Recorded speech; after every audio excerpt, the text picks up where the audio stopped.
Evangelio según San Lucas. Jesús dijo a los fariseos: Había un hombre rico que se vestía de púrpura y lino finísimo, y cada día hacía espléndidos banquetes. A su puerta, cubierto de llagas, yacía un pobre llamado Lázaro, que ansiaba saciarse con lo que caía de la mesa del rico, y hasta los perros iban a lamer sus llagas. El pobre murió, y fue llevado por los ángeles al seno de Abraham. El rico también murió y fue sepultado. En la morada de los muertos, en medio de los tormentos, levantó los ojos y vio de lejos a Abraham y a Lázaro junto a él.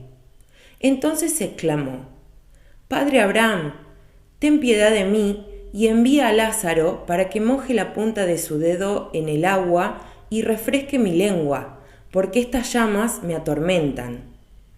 Hijo mío, respondió Abraham, recuerda que has recibido tus bienes en vida, y Lázaro, en cambio, recibió males.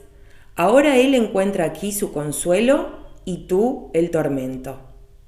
Además, entre ustedes y nosotros se abre un gran abismo, de manera que los que quieren pasar de aquí hasta allí no pueden hacerlo, y tampoco se puede pasar de allí hasta aquí.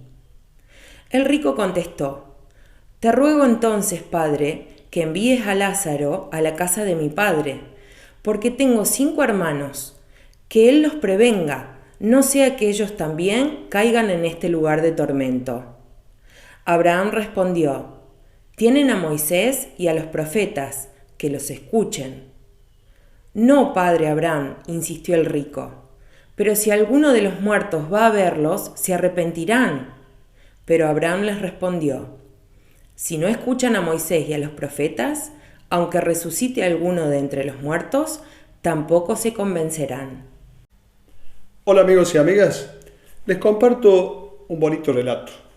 Un día, un padre de familia rica y acomodada llevó a su hijo de viaje al campo con el firme propósito de que el joven valorara lo afortunado que era de poder gozar de tal posición y se sintiera orgulloso de él. Estuvieron fuera todo el fin de semana y se alojaron en una granja con gente campesina muy humilde. Al finalizar el viaje, de regreso ya a casa, el padre preguntó a su hijo: ¿Qué te pareció la experiencia? Buena, contestó el hijo con la mirada puesta a la distancia. ¿Te diste cuenta de lo pobre que puede llegar a ser la gente? Sí, papá. ¿Y qué aprendiste entonces?, insistió el padre. Muchas cosas, papá. Que nosotros tenemos un perro y ellos tienen 4. Nosotros tenemos una piscina con agua estancada que llega a la mitad del jardín y ellos tienen un río sin fin de agua cristalina donde hay pececitos y otras bellezas. Que nosotros tenemos lámparas importadas para alumbrar nuestro jardín, mientras que ellos se alumbran con las estrellas y la luna. Que nuestro patio llega hasta la cerca y el de ellos abarque el horizonte. Que nosotros compramos nuestra comida, ellos siembran y cosechan la de ellos. Nosotros cocinamos en cocina eléctrica, ellos todo lo que comen tienen ese glorioso sabor del fogón de leña. Para protegernos, nosotros vivimos rodeados por un muro, ellos, y con alarmas, ellos viven con sus puertas abiertas, protegidos por la amistad de sus vecinos. Nosotros vivimos conectados al móvil, al ordenador y al televisor. Ellos, en cambio, están conectados a la vida, al cielo, al sol, al agua, al verde del monte, a los animales, a sus labores agrícolas. Tú y mamá tienen que trabajar tanto que casi nunca los veo. Ellos tienen tiempo para hablar y convivir cada día en familia. Al terminar el hijo el relato, el padre se quedó mudo. Entonces su hijo añadió: Gracias, papá, por haberme enseñado lo pobre que somos y lo ricos que podemos llegar a ser. Rico no es el que tiene más, sino el que necesita menos. Como no es más sano el que dispone de más remedios, sino el que no necesita ninguno.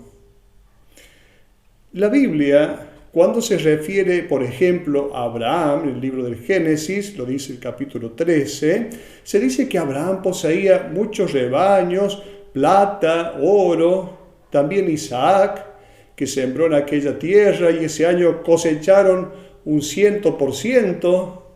Se habla de Jacob, que tuvo innumerables propiedades, bueyes, rebaños, siervos, siervas, en el libro del Génesis, también en el capítulo 32.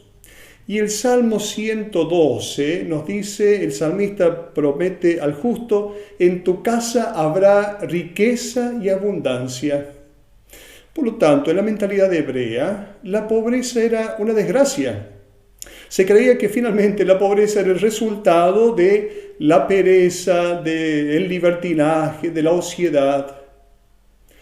Un cambio de perspectiva llega con los profetas. Se comienza con los profetas a entender que la riqueza y las riquezas acumuladas por los ricos no son siempre el resultado de un trabajo honesto, de una bendición de Dios, sino que muchas veces son el resultado de algunas trampas, de algunas violaciones de derechos de personas más vulnerables.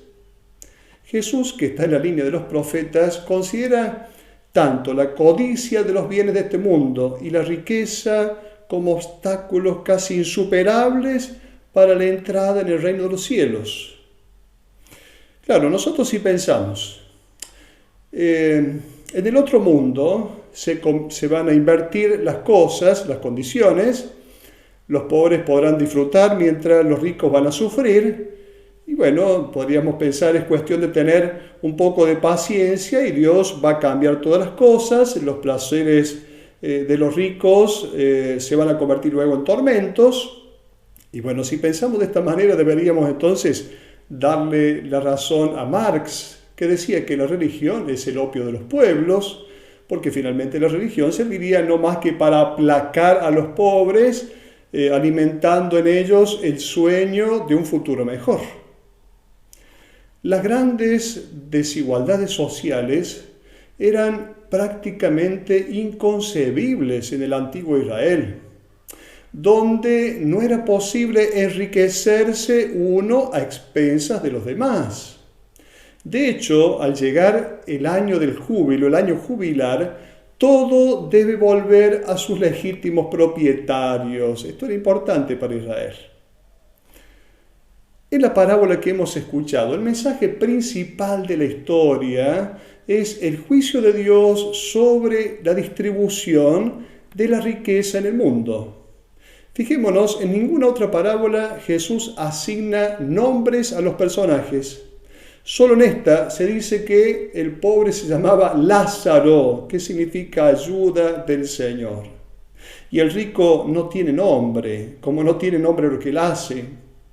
Este rico es condenado, aunque a decir verdad, no se sabe por qué, porque en realidad no ha hecho nada malo. Pero la condición en la que estaba Lázaro era una condición inhumana. Hasta tenía que conformarse con las migas con las que los comensales se limpiaban los dedos. Claro, en aquel momento no había servilletas, y entonces las migas del pan eran como servilletas, se tiraban debajo de la mesa para que la comieran los perros. Eso es lo que comía Lázaro. A veces hay una tendencia a demonizar a los ricos, considerándolos siempre como llenos de iniquidad, de maldad, y exaltar entonces a los pobres poniéndolos como modelos de virtudes. Lázaro sería entonces el arquetipo, el ideal. Pero preguntémonos, ¿estamos seguros? ¿Estamos tan seguros que Lázaro era buena persona, un hombre bueno? ¿Qué hizo para merecer el cielo? No hizo nada. En realidad lo constatamos. A lo largo de la vida, Lázaro no levantó un dedo. Es que la parábola no está dando una opinión acerca del comportamiento moral de los ricos y de los pobres. No es eso. En la antigüedad circulaban estas historias similares a las que hemos escuchado de la parábola, donde los ricos siempre terminan mal. Jesús se vale de estas historias, diríamos, utiliza estas imágenes, incluso algunas más terribles todavía. Pero no se nos está hablando en esta parábola sobre el cielo, sobre el infierno. De hecho, Jesús en su predicación no se detiene a hablar sobre el mundo futuro en general. Él ha invitado a fijar la atención en el aquí y ahora y a hacer lo mejor para hacer de nuestra vida una vida eterna, es decir, una vida tan fuerte, tan bella, que pueda también vencer la muerte. Para Jesús, si el infierno existe, en realidad es sobre la tierra. No pensemos que la parábola nos está dando una enseñanza doctrinal acerca del infierno como lugar de condenación de los malvados. Sería erróneo hacer de esta parábola una lectura escatológica, es decir, una lectura acerca de las cosas futuras. El abismo del cual se habla en el Evangelio es el que se ha creado entre los pobres Lázaros de la historia y los ricos epulones de siempre. Jesús va a querer que sus discípulos entiendan que la existencia en este mundo de dos tipos de personas, los ricos y los pobres, está en contra del plan de Dios. La parábola tiene una finalidad didáctica, no descriptiva. Invita a crear una mentalidad diversa, un corazón que pueda palpitar al ritmo del corazón de Dios. La parábola invita a adquirir una vista, una mirada, capaz de ver a los desgraciados de este mundo que están a nuestro alrededor. Nos invita a trabajar para transformar los infiernos terrenos, si bien no en un paraíso, al menos en un lugar humano, vivible. Antes de que uno pueda disfrutar de lo superfluo, es necesario que todos puedan haber hecho la experiencia de satisfacer las necesidades básicas. San Ambrosio dijo: cuando das algo a los pobres, no le ofreces lo que es tuyo, le devuelves lo que es de ellos. ¿Por qué? Porque la tierra y todos los bienes de este mundo son para las personas, son para todas las personas, no son de los ricos. Para concluir, debemos decir que esta parábola nos invita a vivir como Jesús, que en vez de amenazar con un infierno futuro como lugar de castigo, se mete en cada infierno del tiempo presente, empezando a disolverlo, habitándolo con su amor. Ahora nos toca a nosotros continuar. Hasta la próxima.